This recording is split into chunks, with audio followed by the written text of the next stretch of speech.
He definitely didn't go for that one. No, absolutely not. Okay. So the concept then was born, right? The Public Enemy thing. But knowing and understanding what we formulated at that time, what y'all didn't see was the impregnation in the dark and what was being formed. Right. By the time y'all saw it, it was Public Enemy, and these were the members: Professor Griff, Terminator X, S1Ws, Bomb Squad, Chuck D, and Flavor Flav. So tell me, how far did you and Chuck D go back? Did y'all go back to elementary school? Y'all go back to no, a little bit before elementary school, yeah. Before elementary school. Okay. Right. All right. So was he a musician at the time as well as you? Yeah, when I say we go back, we go back. I'm talking about skipping rocks and tube socks. You understand? You remember them days? With the tube socks used to pull up with the stripes on them? Yeah. 3 stripes. Yeah, that's how far we go back. Yeah. I'm talking about popping wheelies on the block and taking the spokes out of the inner tube and making a basketball court out of it. That's how far we go back. Yeah. Wow. So let me ask you. Okay, go. You have a question, bro? You know what I'm saying? You always had that passion of bringing these groups together. You always had a passion of bringing these young men together, right? Yeah. Yeah, because everyone that came to Public Enemy came through me, except the Terminator X, wasn't the original Terminator X. Keith Shockley from the Bomb Squad was the original Terminator X. Right. And then Flavor and Chuck didn't come through me, but everyone else came through me. I'm talking about now. Let's keep in mind. Let's put up a pin note in this. Kadeem, I feel your energy over there, bro. I'm watching him at the corner of my eye. But listen, nobody was Muslim then except Professor Griff. Except for you. Okay. So let's keep that in mind, all right? So now I'm still official on men. I'm still doing what I'm supposed to do. Right. Time. You understand what I'm saying? So yes, sir. One of my roles as the Minister of Information, I'm bringing the information. Back then it was VHS tapes and cassette tapes. Right. So I'm dumping it on them as Minister of Information. I'm bringing articles. I'm going to the library, going through the microfiche. I'm bringing all kind of information. Then on top of that, I was a choreographer who set up the shows. And I was leading the S1Ws. So I was making it happen. Yeah. So talking about forming the group in its early stages, that was your brother. Yeah. Bad. Yeah. You know what I like about them early years? See, I'm from Savannah. In my opinion now I've learned as an adult there was Islam in Savannah, but I had some consciousness growing up. You know, my aunt was conscious. Her husband, they were registered in the mosque. We grew up with some consciousness, right? But it was Yo MTV Raps. The first time I heard A Nation of Million, it takes a nation of million to hold us back. When I heard that, man, I was locked in like, I don't know who these brothers are. You know, so for me, Mac, what was it about that time, or what we call the age, the golden age of hip hop, that you think was the reason behind the consciousness, not only in Public Enemy, but all the other groups that you are familiar with? If it were not for the generation that came before us, that gave us the spoken word, that gave us poetry, that put it, I'm talking about the Gil Scott-Heron, the last poets, the Watts Prophets, Sonia Sanchez, and all the other groups that put it down before. I'm even talking about the encrypted language that James Brown spoke. Now we said that before. I wasn't gonna say nothing, brother. I was schooling him before the show started. I got to give it up to him. Go ahead, Khalid. Right. So if they did not lay the base, Public Enemy would not have existed, man. If we couldn't have borrowed and pulled from Earth, Wind, and Fire, if we couldn't borrow and pull from James Brown, Tower of Power, all the funk artists, George Clinton, if we couldn't pull from them and put it in a barrel, in a pot, and stir it up like gumbo and come up with a sound that spoke to what we was actually kind of speaking about at that particular time, because it spoke a different language. Right. I think that served as the base. On top of all of that, if it were not for those revolutionary-minded and spirited individuals, both in and outside the nation, Public Enemy wouldn't have been Public Enemy. We had something to pull from. You understand what I'm saying? To go back and pull Ava Muhammad's voice off a cassette tape and put it in the song. Yeah. Yeah, I mean, that's depth. Yeah. Right. Not surface. Right. You got to reach for that. Right. Come on now. You don't know what you're going to get. Even Tom Todd, Jesse Jackson, the Honorable Minister Louis Farrakhan, some of the voices on some of the records, y'all probably don't even know we used. So you go back and get that and marry that together with the sound and marry that with a Gil Scott-Heron, Last Poets, James come on, bro. Come on now. It was time for, but it was a lot larger than us. We didn't even see it at that time. Right.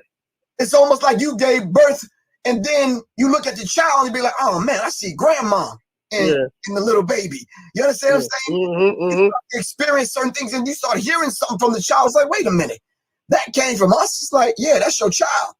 You understand what I'm saying? Right. We gave birth to something that became a lot larger than who we are as Public Enemy.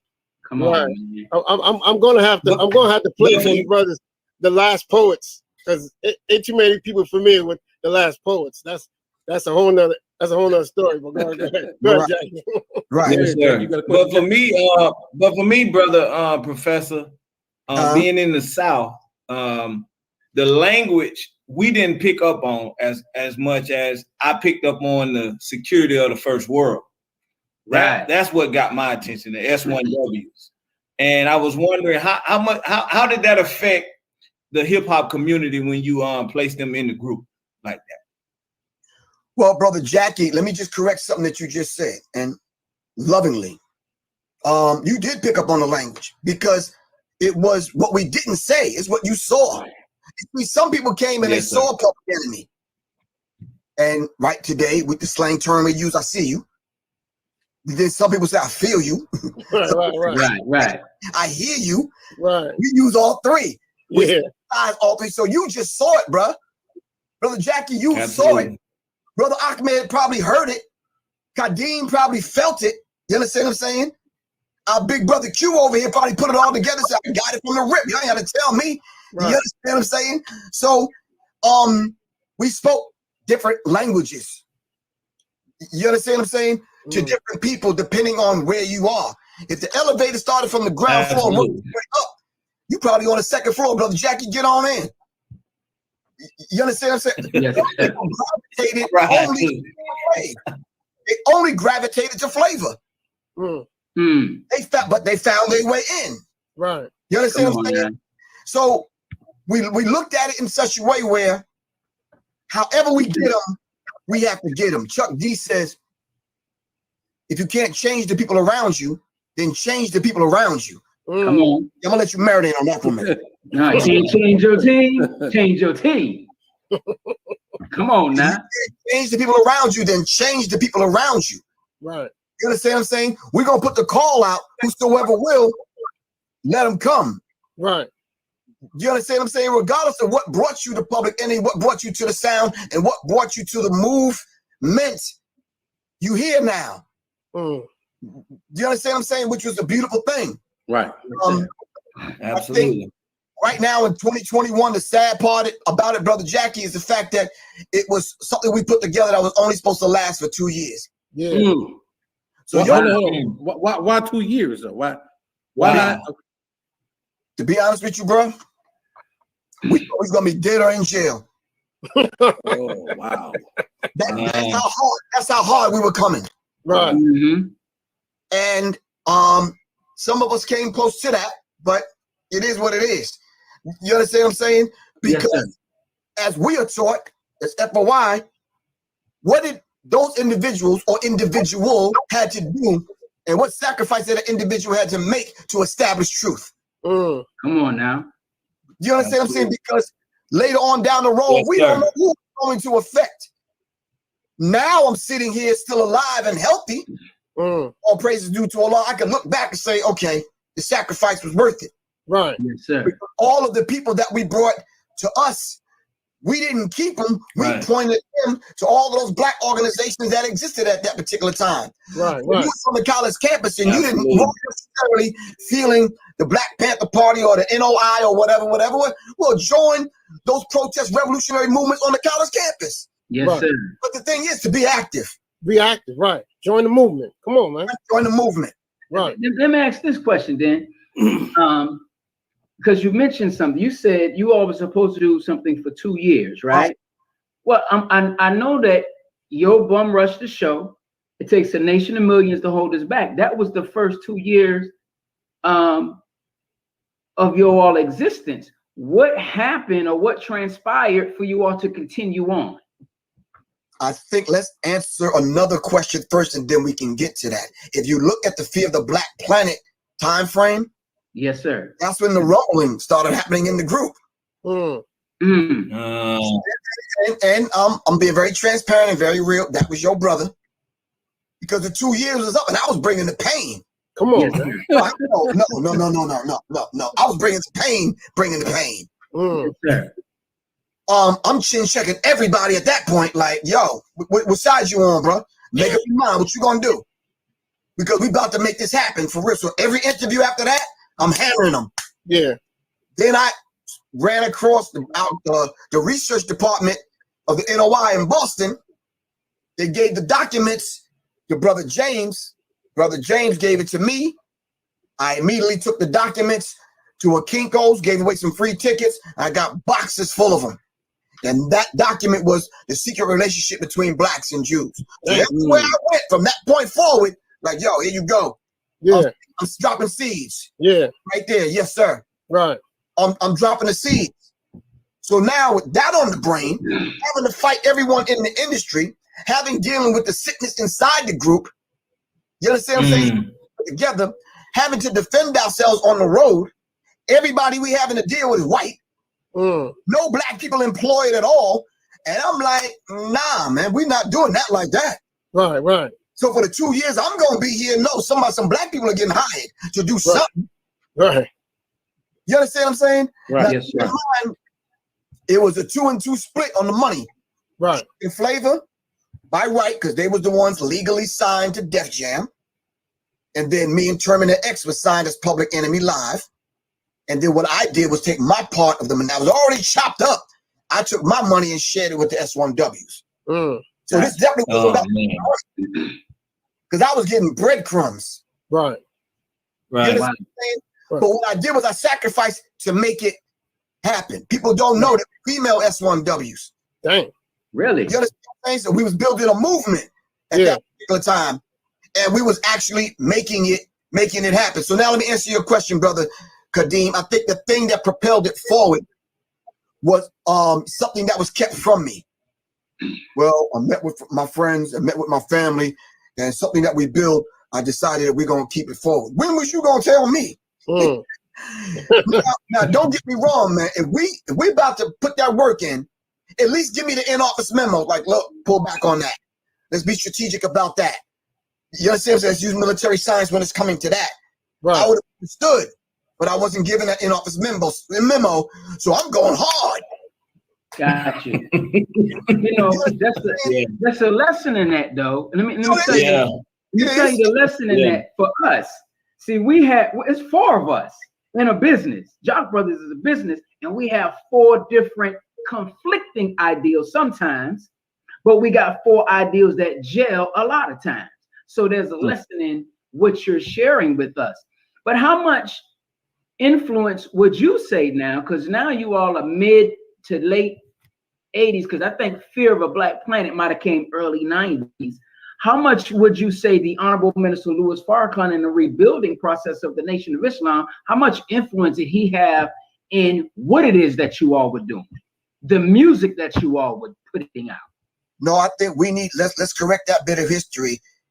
The Honorable Minister Louis Farrakhan, the Most Honorable Elijah Muhammad, the Nation of Islam, and all of its ministers that I had access to via my 2 brothers who were in the first, played a big role from its inception.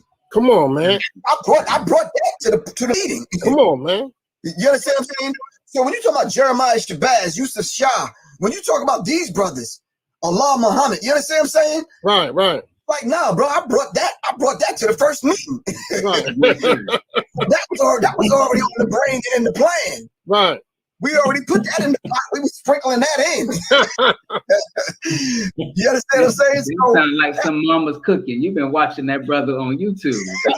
hey, but now in all the years of you really bringing the pain, you know, I know the movement is growing, but how did you deal with the people that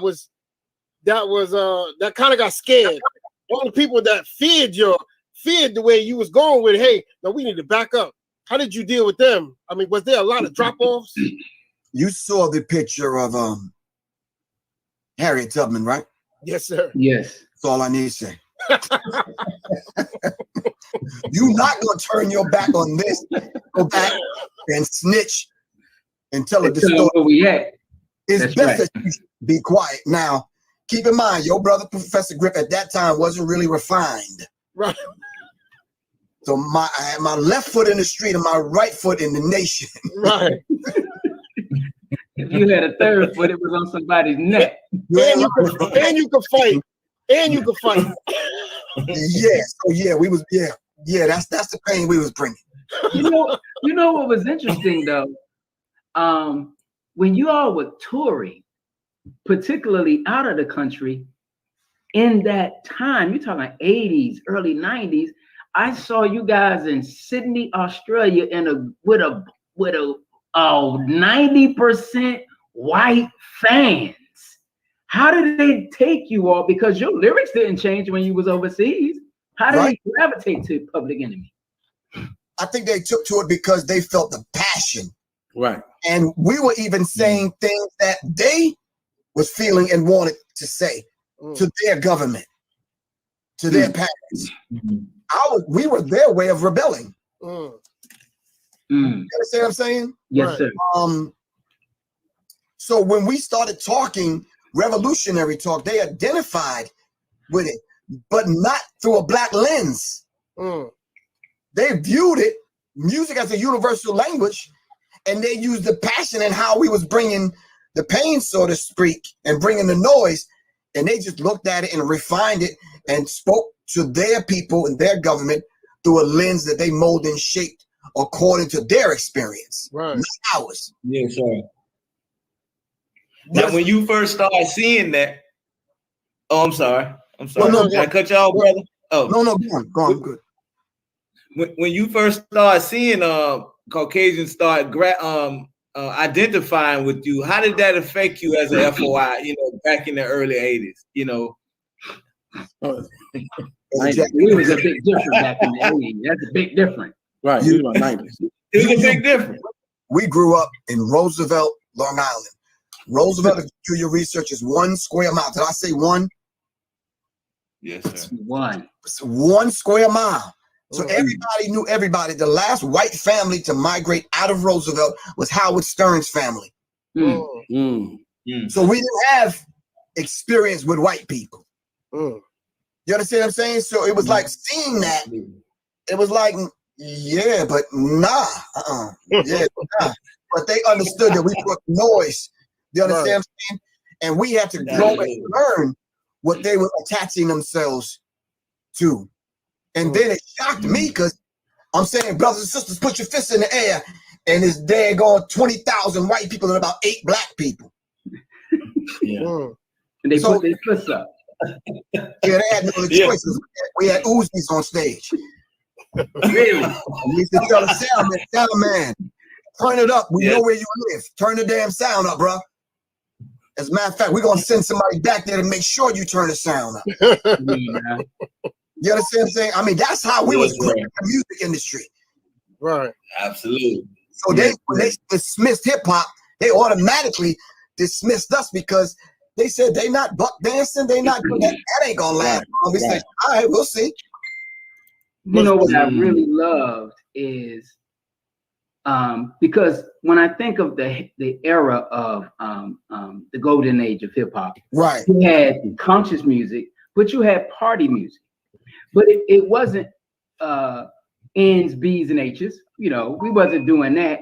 But it was a lot of dancing with that. But what I loved about PE, and Brother Jackie brought it up earlier, was the discipline of the S1Ws, man. It wasn't that, it was that militancy that just drew me and people from all over the world. I personally believe, I don't have any facts to support what I'm gonna say, that it is the influence of Public Enemy internationally at that time that influenced international hip hop as we see it today. Yes, and to add to that, to build on that, some of the S1Ws that y'all grew to see weren't even FOI. That shows you the depth of the teachings. How easily be transferred to somebody that's not even quote unquote Muslim. They are, but they don't know. You understand what I'm saying? That's not even in the ranks. It's like, hey, bro, this is that discipline. So it showed and proved to you that we can transfer this discipline over to other people that claim another religion. Right. The discipline was there. Was anybody trying to come to you, particularly to pull you away from the group to do your own thing, like movies, TV shows? Were they trying to get you to do your own thing? Brother Ahmed, I love you, bro. Let me put it to you like this, and be very honest. I'm looking you right in the face, bro. There was nights where I had $5,000 in my left pocket. You understand what I'm saying? Ain't been out on a date in a minute. Seeing fine women in the audience pulling on my pants leg, calling my name. I got a limo waiting in the finest hotel room in the city. So was there somebody trying to pull me where now? That's discipline. Yeah, Brother Jackie, you got to click off on that one, bro. Brother Jackie had to wipe his forehead, man. You know, go ahead, Kawhi, man. My bad. No, you straight. Most of that, yeah, you have to have a serious discipline, bro. Right. Not to leave babies in certain cities, bro. Come on now. So yeah, but those offers were being made, and that was purely from how they can make money from you by pulling you apart. That never really worked for me. It happened just the opposite for me. When I got kicked out of the group, someone set up a meeting with me and Luke from the 2 Live crew. Really? That's how I ended up there. Go figure. No, not really crazy when you look at it. Let's look at it 1 second, real quick. That was one of the only black men at the time who we thought was conscious, that seeing that this brother, they coming after this brother, and he needs a platform to stay alive. Thank that brother for that. I thank Ice-T for what he said and did. I thank Willie D. I thank MC Ren and some of our brothers in the streets that said, wait a minute, say what you want to say about the young brother, little brother, Professor Griff, but you better not put your hands on him. Right. Plain and simple. Yes, so Ice-T was one of the ones that was like, look, I wish they would. You understand? Crips and Blood said, I wish they would. Right. The 100s was like, yeah, I wish they would. Come on, man. Brothers in the ATL from the SWATs, Southwestern Territory, was like, come on, man. Say what you need to say, bro. We got you. Right. Talking about a young Goody mob. You understand what I'm saying? Come on, man. And that's the reality. That's the reality of it, man. Praise be to Allah, man. That's great. That's great. Professor Griff, man, you talking real strong, brother. I mean, you really is. Now, look, I know it's a lot of people, right, that when they, I guess, support the Minister Farrakhan, show admiration and love for him, it kind of like ruins their careers, alter their careers. Farrakhan. What was Brother Jamil at? Oh man, I hope you didn't hear that. Hey, right. So you don't seem to have a problem using Minister Farrakhan's name, even though it's been known that using his name ruin careers. What makes you so strong despite that? Despite what you've seen other celebrities suffer through? There is no God but Allah, man. Come on, man. I don't play that other stuff, man. I don't care nothing about them people and what they think about me or the Honorable Minister Louis Farrakhan. I'm going to speak the man's name. The man gave me life. What am I supposed to do? Right. Not deny my daddy? Come on, bro. Come on, now. You understand what I'm saying? He paid the spiritual child support to help me grow. Can I say that again? You say spiritual child support. Say it again, brother. Child support, bro. Come on now. Come on now. And I hope he hear that because he needs to know that money was coming out of his paycheck. Like, look, at his spiritual paycheck. He's like, so I was born and raised with that. So then I'm gonna grow up and deny that. Come on, man. I'm never gonna do that. And you know, I know this is a beautiful platform y'all have, and I know we need to speak the best of what this bastard English language have to offer, but I don't give a rat's ass about what these people think about me mentioning the Honorable Minister Farrakhan. Come on, brother. We don't give a damn either, brother Griff. Yeah, it is what it is, bro. Plain simple. That's right. Yeah. Now, no, I'm sorry. Go on, bro.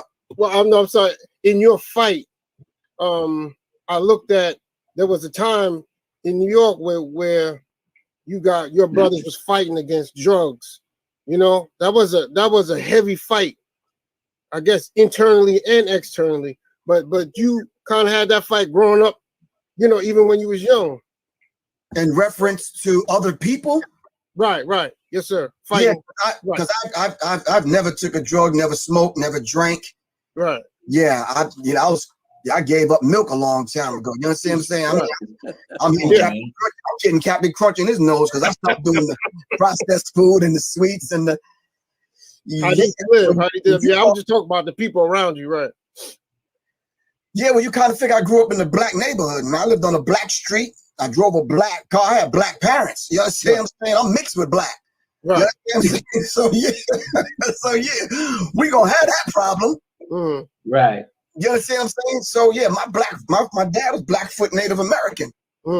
Yes, sir. And so you know what comes along with the Native American tribes and alcoholism and that kind of thing. So those were the dynamics, man. There's 13 people in my family, brother Ahmed. Wow. 13 of us. I'm the 7th son, 12th child. Yeah, mine too. Yeah, you know what I'm saying? So it's like I understood it. But my mom was smart enough to make sure I had the discipline and the training. I studied martial arts since I was young. I've been in the cadets. I've been in junior FOI, in the first FOI, in the second resurrection. I've always been there. Then I joined the military. You understand what I'm saying? Military police. I worked in Fort Leavenworth prison. So I was groomed to do what I was doing in Public Enemy. So yeah. So let me ask you this, Professor Griff, when you compare hip hop of when you was when y'all was mainstream versus hip hop of the day. What? Come on, brother Cowie. We were never mainstream. Now, come on, bro. They was forced to play Public Enemy, but we still play. I mean, as big as you were, you wouldn't consider yourself mainstream, like no, absolutely not. You didn't hear us 20 times a day on any radio station, no. Right. I don't know. In Atlanta, we heard you a lot. If it wasn't for your MTV raps, we wouldn't have been listening to Public Enemy. Okay, all right, I got you. Let me switch it. And if it wasn't for Don Cornelius from Soul Train, if it wasn't for later on, Spike Lee, Don Cornelius, the brothers behind the scenes at Yo MT Raps was like, yo, because remember now, I gave you the history. I used to work with them brothers. You understand? Original concept. Dre and the rest of them. So keep that in mind. So nobody wanted to play Public Enemy. They was like, you can't ignore it. Right. Wow. Come on now. Got you. But that was a good question you did ask, because I guess Kawhi question is, how do you compare? Is there a comparison? Look where we're at today with hip hop, rap, whatever you want to call it. I'm honestly, I ain't dissing no artists out there right now. I can't feel your music today. But I guess, how did it fall? What happened in the transition? Well, let's correct what you just said. You said you're not dissing any artists, but you're dissing the culture. It's not whatever you call it. Hip hop is high infinite power healing our people. It's the umbrella. Under the umbrella, you have the 4 fundamental elements of hip hop, which are, talk to me. DJing, MCing, B-boying, break and writing, graffiti, synthesized by the 5th element, which is knowledge of self. Come on, man. Tap into the cosmic forces of the universe. Dang, come on, man. So we can't just say whatever it is, brother Kadeem. Right. Think, bro. Hey, I already right. told you when we talked, I can ask what I want. You said you could ask it too. You just had to answer, take the answer, brother. So come on with it, bro. I give it like I take it. I get it. So what they did was they took one element, rap, you understand, and focused in on that. And they disrespected and discarded the other elements, especially having the knowledge of self. So nowadays you find these rappers. Yeah, but wow. No, I'm sorry, come on, man. You find these no, go ahead. Come on. Not having the culture and not tied back to what gave birth to the art form that they're making money on today. That they're destroying today. Wow. They don't even understand the history. So how do you get that history to them then? So we can stop having what you just described, hip hop. I'm tired of, I hope some of the parents are listening. You said, how do we get it to them? Right, how do we get it to them? We have the normal conversations that we do over the dinner table. If you can't get them at the dinner table because they still out in the street doing whatever they're doing, then we got to speak another language to them. We got to speak the language they speak. Come on, man. That's good teaching. Can we not learn that in FOI class? We can't go speaking Italian or Mexican and expect to reach them. We got to speak their language. Right. The best that this language has to offer, but we have to speak their language. I was having a conversation today, and me and the brother were saying, listen, it was a very strategic move to have the brothers on the corner selling bean pies and final calls. Some people may laugh, but as long as them brothers was there, the community was safe. Am I right or wrong? That's right. It was peace. The brothers was right on the corner, so you didn't have to go far to get help. That's right. Am I right or wrong? That's right. So we need to understand that particular dynamic. Not out there trying to get rich selling bean pies. Right. They didn't understand security. We're using the paper as a way to get the people in. Right. Men. Come on, man. But the community was safe then. The brothers ain't out there right now, and the community's going to hell. Going to hell. Come on. So they need to feel our trick. And this is the point I'm trying to make, Brother Ahmed. You said, how do we reach them? Some of them need an ass whipping, bro. Yes, sir. They do. But I'm gonna hold on for that. I'm gonna be nice. No, that's the truth, though. I'm gonna be nice. Because some of our people will have to be beaten to submission. But I'll go. We have to hold off on that because we're gonna hold off on that. That's probably happen when it happens. Conversation somewhere. But because sorry, we had a relationship with them dudes that was up on the block moving that white or moving whatever they was moving. You understand what I'm saying? It's like, bro, we got this corner right now. All right, we good? All right, we good. We ain't got no problems, are we? All right, we good. And that's all it took. Right. You understand what I'm saying? Because they respected that. And then there was rules even to that game. Am I right or wrong? There were rules to the game. Man, go ahead, bro. Not around schools, not pregnant women, no sisters. Come on, bro. Don't even do that like that. Right. We got to talk to you. You understand what I'm saying? And then we knew how to speak their language. Why? Because we came from that. Right. Absolutely. Right. So why are we going to put on a bow tie and grab the final call and a bean pie and act different? It's like, bro, we know what that look like. Come on, bro. Don't do that to me like that. Absolutely. We your brother. Come on, man. Buy a stack of these papers, bro. Right. You know what I'm saying? So, Professor Griff, I want you to tell me, Professor Griff, what's the difference between an MC and a rapper? The difference between an MC and a rapper, MC is the master of ceremony. The MC is the mic controller. You know, anybody could be a rapper. It don't take that much, man. You understand what I'm saying? So, but to be an MC, to grab the mic, to come on deck, to come in the party, and you the mic controller, you the master of the ceremony. You know, first of all, you got to master your craft. Right.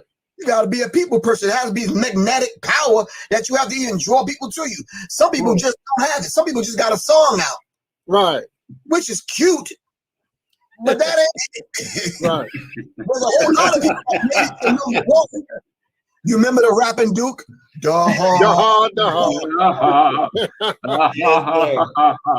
Rapper. Okay, then let me ask this question.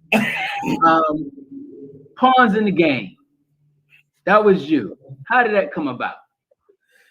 I read a book by William Guy Carr by the same title, Pawns in the Game. In the preface of that particular book and the introduction, it went over the entire history of the Illuminati. I was fascinated by it, but I kept it to myself. If you go back to that album, you'll hear tidbits of what I was studying at that particular time. But I was fascinated to know and understand that the concept of chess come from our people, the Moors. Yes, sir. So I wanted to apply this strategy, and I wanted to hide it inside of the songs to make people dive deeper than just listening to the songs on the surface. Got you. You know, when you hear that, and because see, I think that there's always a strategy, or should always be a strategy, and there are different maneuvers, and the importance of reading books like Pawns in the Game, The Art of War. But if the people are not open to what it is that's being said, and it don't have the effect that you want it to have, how does that make you feel? Well, brother, I'm way beyond feeling. What we were putting together was supposed to open you up. They didn't have to be open already. You could come blind, deaf, and dumb. After you hear this, it's like, now wait a minute, hold on. You understand what I'm saying? Sometimes you drop the seed and it germinates in it, and you see the effect of it years and years later. Right. I.e., you Pawns in the Game. Where we at right now? Because I remember that song, but that was one of my best. I remember walking around talking about we Pawns in the Game. Right. Understand what the chess pieces meant, dealing with military strategy, and then what game are we talking about? Come on, man. We're talking about this game called life. Exactly. Yeah. But I heard you say before that you like to give people time to wake up. You know, they need their own space and time to wake up. Once you hit them with that knowledge, you got to give them a little space and time. Well, my thing is, it depends on what kind of water and nutrients and sunlight. It's the kind of the light. You understand what I'm saying? Some people came with the Bud Light. We don't need the Bud Light. Right. With a flashlight. What kind of light do you need to get someone open? All right. Because every blade of grass don't grow at the same rate of speed. Now do it. That's right. All right, you let people grow in their own time and let them get it when they get it. When they get it, you'll see it. Come on, man. Let's rewind a little bit, Professor Griff, because I know you going fast, brother. So but I'm up with you now. I'm up with you now. He from the South, man. That's all right though. You ain't that fast, brother. All right. So check it out. You said that you got, I guess, asked to lead a group. Now when you still got a soft kind of light, bro. I said no, my ass got kicked out. brother, you a nice brother, man. You real nice. I told Kelly all week long, you better be straight up. Straight up, yo. I got okay, all right. So let's do it like this then. Okay. When you was with the group, the group, I guess what we first fell in love about Public Enemy was how edgy they was, right? It seemed like you was the edge. It seemed like you was the one that was throwing the punches, right? When they kicked you out the group, I guess the question is, I'm not saying they went soft, but you said that's when the music or the lyrics started to change a little bit. I think I heard you say something like that in another interview. Can you elaborate on that? I think Vlad, he asked me that. Okay. And it started because he was the one that kind of asked the question. He said he felt it and saw it not having the same effect as it did. And let's just be honest with one another. It started to decline. Everything about it, every aspect of it. So, Brother Kawi, it was the spirit of it that wasn't there anymore. Right. But when you came back, though, when they got their energy back, they punched back, then at that point, you saw the difference. Because I brought technology back. I instituted the band. DJ Lord, who you see now, came with me. You understand? So I was back on my post, and I was allowed to do what I was, put there to do. So, but once I had that freedom, I was allowed to do it, and it worked until I got neutralized. That's what I was going to ask you. Did you ever get silenced? I got silenced, and they stuck the anti-Semitic thing on me. They stuck the anti-gay thing on me. They stuck the he's just violent, he's just radical, he's just militant, and he just hate all white people. I don't care what part of the world you from. It's like, bro, stop that. That's childishness. Yeah. Right. No, that's really childish. But those that wanted to keep me in my proverbial place and stick those labels on me, and some of these people are black. So once you stick that on me, Right. they can run with that rather than having to deal with me. Right. So what it sounds like is because at this time now, the climax of the Nation of Islam, the Honorable Minister Louis Farrakhan, is anti-Semitism. And so it's now because you came with that from the beginning. Now it feels, it almost sounds like you were experiencing from the hip hop side of things, but the Honorable Minister Louis Farrakhan was feeling from the spiritual. And it's really, you were getting it from the spiritual side of things, because you just said the spirit of what you brought to the group was missing, but they tried to label you as that anti-Semitic. And the thing about that lesson, in which I think we need to be real clear about it, they sent the black man to do that dirty work. Really? They sent the black man to do that dirty work, and then years later he dropped dead, like literally dropped dead. Judas. Come on, man. So we have to be very mindful of that. So let's keep in mind. So all this is happening, all right, and behind the scenes, I'm persona non grata. I'm hands off. He's too dangerous. He's this, that, and the other. They tried everything to make me bow, bend, buckle, and apologize. No, I'm not apologizing for the truth, man. I put money up for them to prove me wrong. What's my book? I wrote a book, Analytics, the first chapter. I challenge everyone, come prove me wrong, and I'll apologize and be quiet. I got nothing from no one. That's a double negative, I know, but I got nothing from no one. Even when I did the Nick Cannon thing, it was like they went after dude. They didn't come my way. Not even. Right. No, bro, they don't want this smoke like that, bro. No, they don't want this smoke. You know, sometimes when that smoke matures, it hit a little different. Exactly. So then 21-year-old smoke is not the same as 41-year-old smoke. I'm glad you said it, bro. I'm 20 years this man senior. You know what I'm saying? I move a different kind of way. So when they propped up the drunken dude, D.L. Hughley, to say what he said about me, I checked him. My dudes was about to put that work in. I said, no, back up off him. Back up off him. Then the little other dude out on the West Coast running his mouth. I had my dude spray paint my name on his car. I said, I don't play that. I'm not that dude. Right. Now all of these are black people coming at me. Yeah. So if it wasn't for the brothers in the street in Atlanta and some of the FOI, which I'm not gonna mention, doing just drive by, just checking on me around the house, checking the black car sitting on the corner. Who's that? Let's go talk to him. Come on. Right. So if it wasn't for them brothers, I probably wouldn't even be sitting there, man. Because when that thing went down with Nick Cannon, them people was threatening me. Damn. For real. For real, man. And people take that lightly, and it's like, wow. It's like, come on, man. You understand what I'm saying? Yes, sir. Yes, Yeah, sir. people was mad at you. Now, after the silence, you had to what? Recreate yourself, right? Did you change? What did you do to get back? Because I know your love was, or your start was a little in radio, and your own podcast kind of gave you a little freedom to do what you wanted to do, right? No, not really. I was more of a researcher, man, organizer, that kind of thing. Because remember, back then, there was no such thing as computers and podcasts and vegan restaurants. That stuff didn't exist. So I'm talking about radio. Right? You know? No, it was Chuck D that was on the radio, not me. Okay. I was in the hood. I was in the community, bro.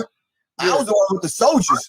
Right. You know what I'm saying? Now Chuck D and Flavor Flav was on the radio. Okay. So my thing is when, I was on that roller coaster ride and thing took a dip, and I signed to Luke's label. I put out 3 albums. Okay. I kept the word out there, and I kept recording. Right. Every now and then my name would come up. Yeah, and they would start with the threats again, threatening people and all that kind of stuff. Listen, brother, since then, I went through 2 divorces, man. You understand what I'm saying? End up in the hospital several times. House burned down. shot at. I was with a couple of I was with FOI MGT when I got shot at. On my way from LA to Vegas. They were to it. You understand what I'm saying? The venue that I was supposed to speak in for the brothers, the FOI, I don't know what happened to the venue, but I had to end up speaking at the Church of Scientology. They shot the back window out of the truck. Wow. All right.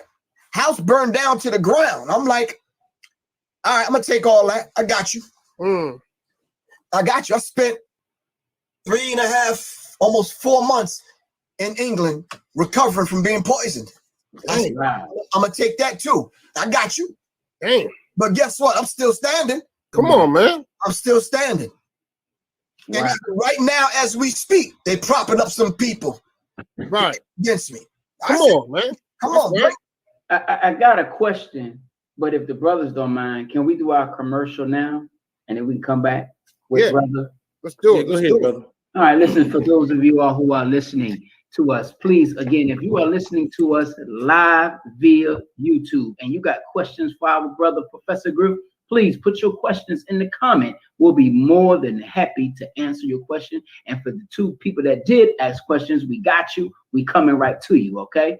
Please also hit the subscribe button while you are there. For those that are on Facebook, please share, and share. Now, we sometimes monitor Facebook while we are live on this show, but if we can't, we can't. But if you got a question answer, we'll try to get that as well. Now, for everybody, let me tell you something. Brother mentioned about the brothers being on the corner, but you don't see us there now. But the #1 black selling newspaper in the entire world is still available to you.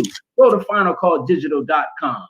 finalcalldigital.com and subscribe to the Final Call newspaper. It will come to you every Tuesday on your cell phone, your tablet, your laptop, your desktop. Finalcalldigital.com. And lastly, you can now listen to the Honorable Minister Louis Farrakhan 24 hours a day. Final Call Radio. I'm gonna say that again: 24 hours a day. finalcallradio.com and listen to the Honorable Minister Louis Farrakhan. Thank you all. Let's get back to the show. Go ahead, Kawi. I thought you had the question, right, brother? Hold on, brother Kadeem say on them digital streets, man. Come on. Get on the digital streets, baby. You had the question, right, brother Kadeem? I did. Yes, sir. Go ahead. I wanted to back up a little bit and then go forward. My second, it was a 2-part question. Drugs, crack in the 80s began to really destroy black communities. I'm not throwing shade on my brother, but I really just want to ask it, because if we can get him on the show, I'll still raise the question. Flavor, who was also a part of Public Enemy, became a victim to the crack.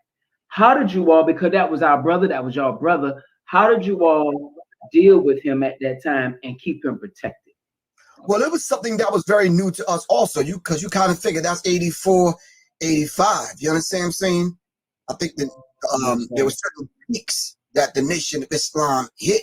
So that Madison Square Garden speech in and around that particular time was monumental and very key. Public Enemy came out right after that, 86, 87. We started putting it down. So we didn't understand what it looked like. You understand what I'm saying? Yes, sir. Crack and AIDS hit at the same time. Chemical and biological warfare. Yes, sir. You understand what I'm saying? So we didn't understand what that looked like. And we're trying to grow to understand it. If we didn't know what it looked like, we definitely didn't know how to handle it, deal with it, and treat it.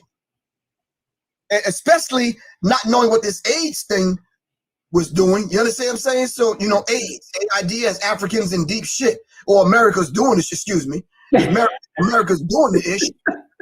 Come on now. Which is very real. Yes, You sir. understand what I'm saying? So we didn't know how to deal with that. And I'm not saying that to let your brother, Professor Griff, off the hook. I took a stance where, look, man, stop BSing, man. We're going to make this happen. Either we're going to do this or we're not.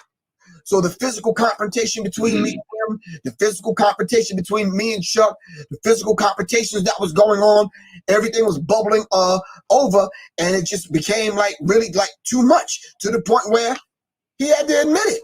Right. I mean, Houston Astrodome, I think I wasn't even at that gig, but they said it was like 20, 30,000 people, man. Flavor's a no-show.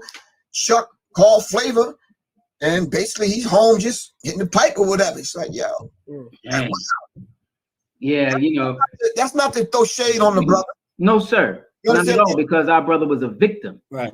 Right. There's a lesson in it for all of us. That's right. But I don't want to let the people know. I'll say that. I'll say that. Now, my second question was, a few years back, in Dallas, Texas, they try to link you to the brother that killed the police in Dallas. How did that transpire, and is that done with you, or they really just realized you had nothing to do with that? Or are they trying to stick that on you like that? No, well, I just left Dallas last week and I taught a firearms class, so it's done. I was on the radio and the news, on the mainstream news, so that never even came up because they understand it was a trick that them alphabet boys was pulling. Right. To pull me in it, to target me. You understand what I'm saying? All I did was take a picture with the brother. I don't even know the brother. I took a picture. He put it up on his Facebook page. He went and did what he did. He mowed down the police. And the picture that they go to get on the Facebook page to put on CNN was a picture of me and him. Wow. So I'm looking for property that morning. My phone is blowing up. I'm like, what is going on? So I answer it. And I think it was my daughter. She was telling me, look, Daddy, you on the news. I'm like, for what? I ain't doing nothing. I'm just here. I'm chilling. What's happening?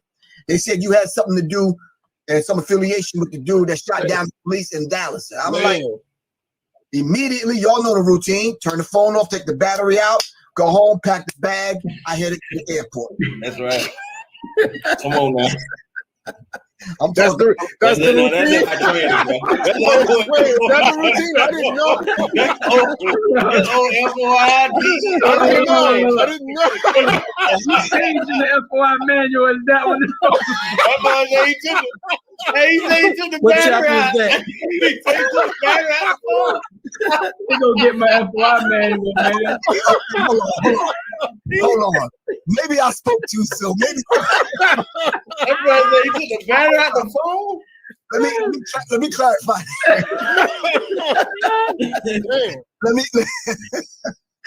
Let me be real clear, brother. When you end up here, Come on, man. that's the routine. When you end up in here, Yes, sir. Okay. when your name and your whereabouts and your identity and all that information end up in one of these, Yes. and when this is sent to you way before it even became a book, Right. you know what I'm saying? Then you know that's how you move, bro. Yes, sir. Yes, sir. Well, Excuse me. I could bear witness. The Honorable Louis Farrakhan said to us years ago when we didn't have smartphones, they were just cell phones, right? He said, stop talking on the damn phone too much. State your business and hang up the phone. Now you're on the phone for hours at a time. And the smartphone today is a bug. So you're being bugged 24 hours a day. Exactly. So I knew how to move when that happened. Yes, sir. And I moved, but you know, like he said, it's a smartphone, man. Yeah. Right. You know what I'm saying? In the hands of a dumbed down population.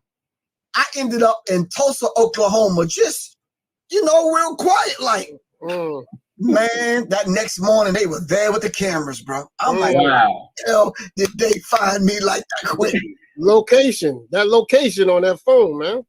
Wow. Location. What's location? I'm like, man. Batteries in these Right. batteries. Now. Okay, go ahead. I'm sorry. I faced it. I dealt with it.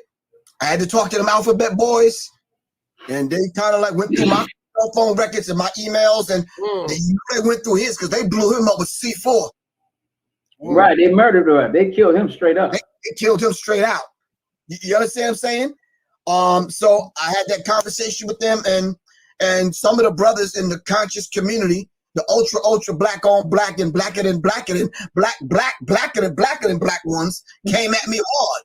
How come you ain't stand up for the brother? How come you throwing the brother under? What do you mean? I don't know, dude. Right. Right. Shooting at police and all that kind of stuff is that's not what I do. Right. Go ahead, Right. Ahmed. Right. You understand? Because I don't have to do that. Right. You understand what I'm saying? Right. But if that brother did what he did, that brother got to own that, not me. Right, right. Plain and simple, man. You got to answer for that, bro. But the United States military trained that man.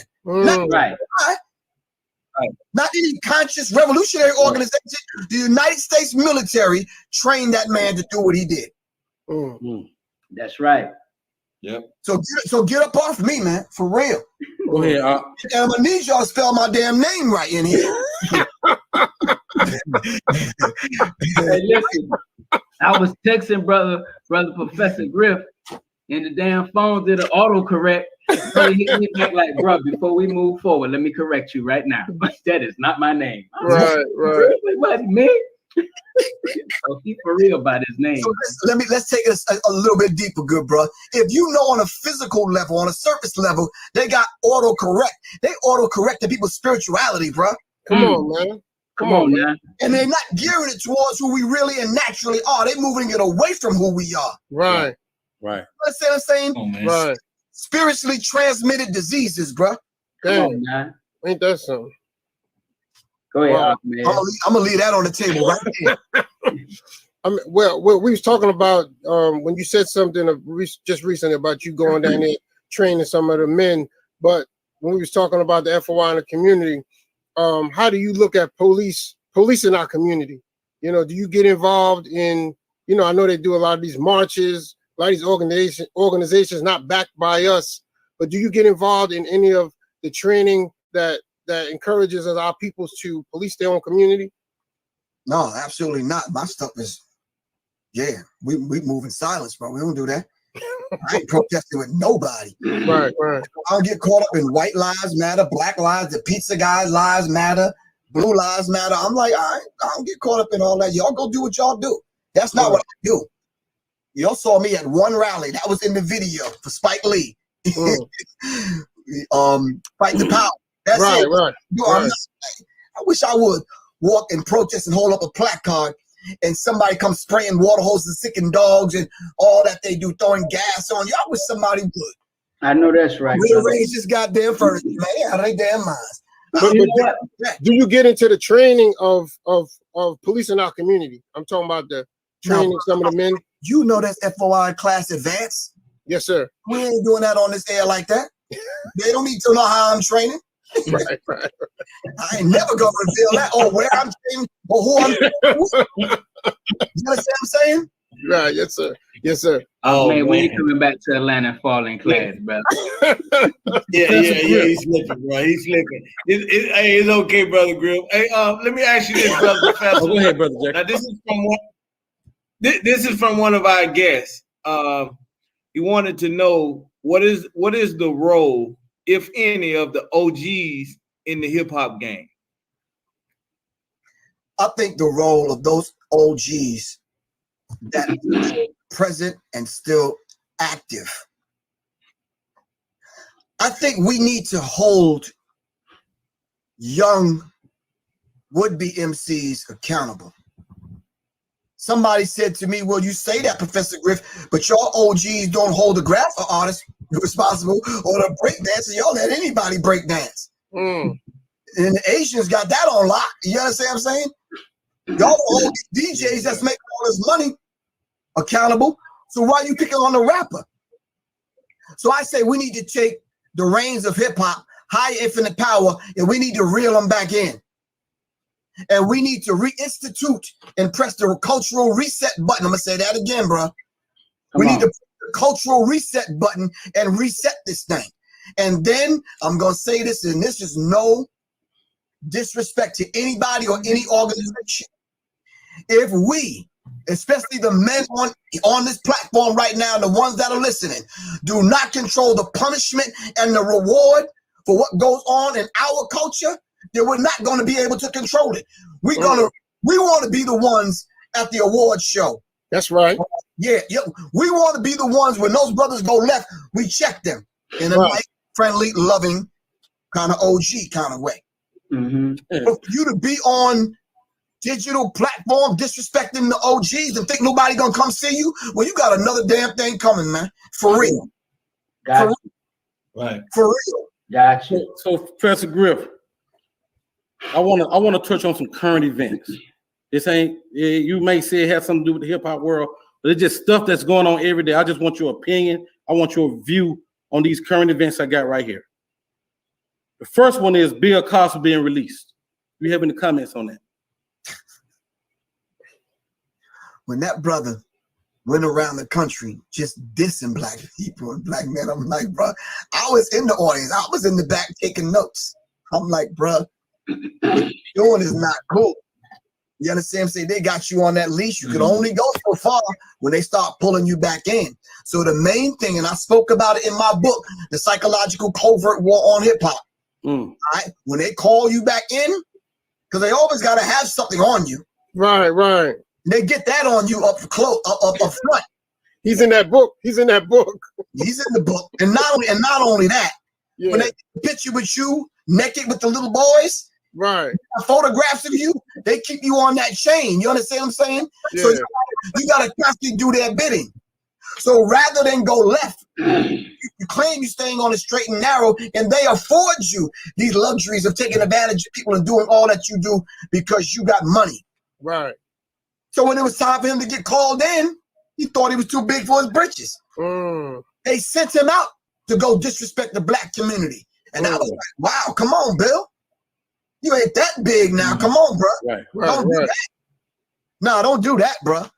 So we couldn't talk to the brother. So here we are. Now now you getting released, only doing 2.5 years. It's like, come on, bro. That's another strategic move, not on his part, on their part. They got work for Bill to do. Trust me, they do. No, they got work for Bill. Right. All right. So look, the next current event I want to hit you with is Sha'Carri Richardson failing the drug test. Yeah, I was just talking to my wife about that, man. And it was like, we don't know how we're going to respond when there's a death in our family. Right. Some people hit the bottom. Some people hit the block. Some people hit the la, the L, whatever. We don't know how we're going to respond. Right. You understand what I'm saying? My brother passed away during this COVID thing happening. I felt a certain kind of way about that. I wanted to lash out at everybody talking about taking a jab. You understand what I'm saying? But what are you talking about again? My brother passed away during this COVID thing, this pandemic. Yes, sir. I wanted to lash out because we don't know how people are going to respond to death, and everybody handles death differently. Right. But the sad part about it, I wasn't able to be with him to see, to pay the last respect, and that's important because when we define family, my brother's still with us. My grandmother's still with us. That's right. You know what I'm saying? My sisters who passed away are still with us. And that's how we understand family. When we describe family, we include the God. Come on, man. All the ancestors, that's part of the family. Our ancestors speak to us from within us. Right. And we have to understand that dynamic. So my thing is, so when the sister did what she did, and I heard that it was in response to her mom passing away. One side of me said, we haven't been taught to respond in a way that's not destructive to the self. Right. You understand what I'm saying? Right. And I understood it as an older man. The lie that they told about her taking a certain kind of grade of marijuana and it makes your hair grow and your nails grow is foolishness. Stop that, white people. Stop that, white people. You listening? Stop that. Come on, man. You don't know where she got that good weed from, so stop that, bro. And it was legal in Oregon. Exactly. She got it from the corner store. He got the lie. You understand what I'm saying? So stop that. All your life, and all of a sudden you want to make that kind of foolish comment about the sister. So stop that. Right. Did what she did without the weed. Right. Because we are God and goddesses. You understand what I'm saying? That's right. We black, copper tone, melanated people. 100 shades of midnight. Come on, man. They know that already. Come on. She could have joked with that. Now listen, she should have fell back on the support unit. Right. Where's the stepmom? Where's the grandmom? Where's the auntie? Where's the all the cousins? Where the country cousins? Come on. Right. Come on now. Where's the herbalist that said, look, before they test you, take this right here. Come on. Yeah. Some of your orange juice. Right. You understand what I'm saying? That's how we should have moved. I wish she would have called me. I'd have been like, You clear that right up. cleared it right on up. You know, we've been detecting no weed. You know? That ain't for the vegan weed. That ain't for the vegan weed. That's my FOI standards, man. Y'all better chill with the question. All right. Look, the next current event. The Asians getting that crime bill. Say that one more time. The Asians getting that crime bill. Ooh, they didn't march. They didn't protest. They didn't do backflips. Not one agent held up a sign. They ain't have to bend in, weigh in, stand in, fold in. You understand? They ain't have to throw chopsticks or nothing, bro. Say fold in. They ain't have to do nothing. Karate in, nothing. I'm just saying, man. They ain't have to do nothing to get that passed. Oh, they stuck some paperwork around. That's you right. know what I'm saying? But the George Floyd crime bill is still on somebody's desk, man. That's right. Right. America don't give a damn about us, brother. Thank you. Most of us are having issues dealing with that very statement that Kadeem just made. They don't care about us. Right. Jackson said it, though. They don't care about us. That's right. But what's it going to take? And how many more incidents have to go down to let us know that they don't give a damn about us? Here's a calendar. Historic racial injustice. For every year they've murdered us. Did I say every day? Hold on. Let me answer this. Hold on. Oh, that's my man Sammy Sam. Talking about the Asians, that's Sammy Sam. Y'all don't know who Sammy Sam is. Sammy Sam is a South Korean Asian artist. I mean, like really popular. But back to my point. Every day they've murdered us. Every single day. And we documented it. Every day of the year, they've murdered one of us. You know what I'm saying? And this is a history of racial injustice. Man, how can we get one of those, bro? The 2020 calendar they did. 2020. Just Google EJI and Equal Justice Initiative out of Montgomery, Alabama. 334-269-1803. That's 334-269-1803. EJI.org. Yeah, they have a museum down there in Montgomery. That's great. Yeah, I went down there. Yep. Hey, brother, they have two. I got about 5 minutes. I got to wrap this up because 8:30. I do something. Can I ask one to add to Kawhi's question? Yes, sir. BET Awards. Did you see it? And how did it make you feel in comparison to how we still acting in 2021? I was in Dallas, Texas in the hotel room, and I'm going to be honest with you, man. I'm walking, pacing the floor. And I know I've seen this stuff before, but I'm like, man, in 2021, we still doing that? And to add fuel to the fire, to see us on there the way we were on it, disrespecting Michael Jackson, disrespecting ancient Kemet and ancient Egypt. You understand? Seeing what the audience is applauding.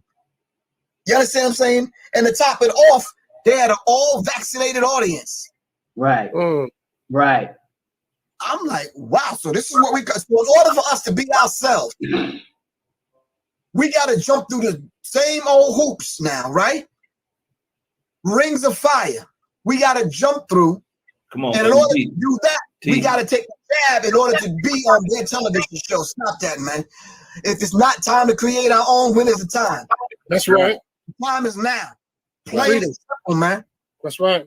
Plain and simple. We need to honor our own. What is wrong with that? Right. I love Method Man and the brothers that put together the thing to honor DMX. That was very beautiful. A lot of the what's the sister name? Cynthia, what was her name? Maxine Waters. Oh yes. I like to see the youth coming together with the elders, and I like to see them in the same setting. You understand what I'm saying? Because there's some conversations that are happening behind the scene that we will never know and we will never see. Right. You understand what I'm saying? I can see the torch being passed or the baton being passed back to some of the younger artists, most of which that were on there I never even heard of, bro. Right. Right. I never even heard of. I'm And like, you in the industry. exactly. Right. I want to say in closing, I want to thank y'all very much for giving me the opportunity to just let me be me. You Yes, understand? Right. Yes, sir. I'm not the person that these people painted me to be. No, you're not, brother. If you know Griff and you ever had a conversation with me, this is the person I am. And I keep it a buck. I keep it 100. I keep it real. I'm a realist. That's You know right. what I'm saying? And just to put the icing on the cake, I'm not ever not going to mention Master Farad Muhammad, the most honorable Elijah Muhammad, and the honorable Minister Louis Farrakhan, man. Y'all can keep all the rest of that stuff. Come on, man. Ain't that damn important to me, man, for real. Hey, Professor Griff, this part of the show for you. Final words, Brother Kadeem. Listen, man, You gotta go. I am so happy that you accepted our invitation. I want to give a special shout out to Brother Rashad. He hooked me up with you, man. That's my man. We go way back. God. We go way back 25, 26 years. So I really want to thank my brother. But look, man, you our brother. We don't give a damn what they write about you, what they say about you, because one thing I'm learning about our people, we know the enemy is our enemy when he killed one of us. But when he talk about one of us, we not act like our enemy is our friend. Look, the cracker is going to always be our enemy. Are there some good ones out there? Yes, but it ain't my job to go look for them. My job is to go out and look for our people. You, our brother, we love you. Thank you for accepting our invitation and coming to our show, man. We love you, and you can come here anytime. We know you got serious minds, brother. I saw the show the other day. And we want to wish you the best on Serious Minds. And for those of you who don't know, I know you got to run. You got a product that's out. I wish you had time for that. But can they find your product if they go to your website? Both on the Resurrection Formula and Serious Minds Brain Time. My wife, Soleil, she's a holistic health practitioner. She's an herbalist. She's been in school for a minute perfecting her craft. She just took 30 women to Tulum, Mexico to heal. It's something I aspire to do. Take the brothers on a retreat, turn the cell phones off so we can come together, brother, and so we can heal. Right. We need a men's circle, man. That's right. Right. We do. So we could begin. Yes, sir. I'm taking my cues from my wife. You understand what I'm saying? You put the formulations together, and as of last week, I've been certified as a firearm instructor under NRA, but I'm a certified firearms instructor under the USCCA. And with that, we need to take that kind of information we get and kind of morph it into what we need to morph it into and train our people, man. Ain't nothing wrong with that. Ain't nothing wrong with that. I started a conversation today. When they come, bring it, because we don't carry so much as a penknife. But when they bring that Glock 19 and we put it on how to use it, some Brother Anthony stuff, you understand what I'm saying? Take it from them and know how to use it. You better learn how to use it. That's right. Plain and simple.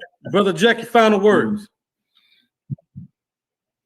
Man, just thank you, brother. Thank you for your sacrifice, your labor, and all the work and everything that you endured in the industry, brother, to be you and keep your characteristics, your integrity intact, brother. We need those kind of examples, brother.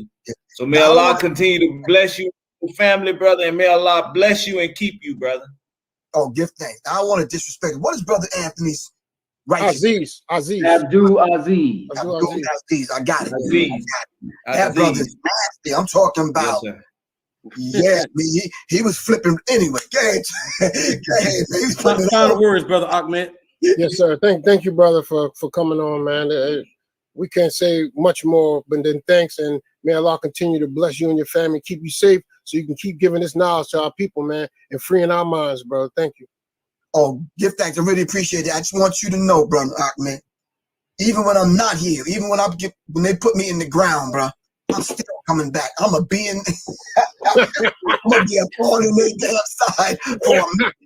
You know what I'm saying? Yes, sir. Yes, sir. For real. Anyway, I love you all to life, good bro. Love you too, bro. Man. All right, give thanks, man. Listen, man, it's not about me. It's no big I and little you. Revolution is not an event. It's a process. Serious minds attract serious minds, man. Seriously. Yes, sir. All right. Assalamu alaikum. Part two. My brother. Part two. All right.